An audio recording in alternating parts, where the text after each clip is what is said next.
SIP stop करणाऱ्यांची संख्या परत वाढायला लागली, अशी न्यूज आता परत दिसायला लागली. जेव्हा जेव्हा मार्केटमध्ये फॉल येतो, तेव्हा तेव्हा बरेच लोक एस-आय-पी स्टॉप करायला सुरुवात करतात. आता मार्केटमध्ये फॉल का आलाय?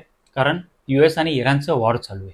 त्याच्यामुळे ऑइल सप्लाय डिस्टर्ब झालाय, त्याच्यामुळे महागाई वाढायला लागली आणि अल्टिमेटली मार्केटमध्ये फॉल आलेला आहे. आता याच्या आधी मार्केटमध्ये कधी फॉल आलेला? तर मार्च-एप्रिल 2024ला, आणि तेव्हाही आपण एस-आय-पी स्टॉपच्याच न्यूज ऐकत होतो. त्याच्या आधी 2022ला, त्याच्या आधी 2020ला, की जेव्हा कोविड आलेला आणि तेव्हाही प्रचंड लोकांनी एस-आय-पी स्टॉप केलेला.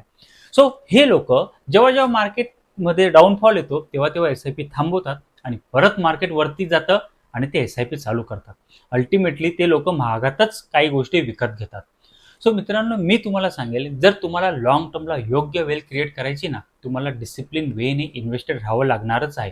आम्ही विनोदात नेहमी बोलतो की अल्टिमेटली मार्केटला आणि माणसाला वरतीच जायचंय, पण कोण कधी जाणार हे आपण आज प्रेडिक्ट करू शकत नाही. त्यासाठी आपण डिसिप्लिन वेने जर इन्व्हेस्टेड राहिलो तर डेफिनेटली आपली वेल्थ चांगली होऊ शकते. सो येणारे 3 ते 6 महिने हे क्रिटिकल असतील, पण त्यानंतर परत मार्केटची अपसाईड चालू होईल. सो ह्या डाऊनफॉलमध्ये तरी एस-आय-पी थांबवू नका आणि योग्य पद्धतीने पोर्टफोलिओ क्रिएट करा. तुम्हाला देखील योग्य पोर्टफोलिओ क्रिएट करायचा असेल, तुमचा पोर्टफोलिओ रिव्ह्यू करायचा असेल, तर स्क्रीनवरती दिलेल्या नंबरवरती मला संपर्क करू शकता. थँक्यू.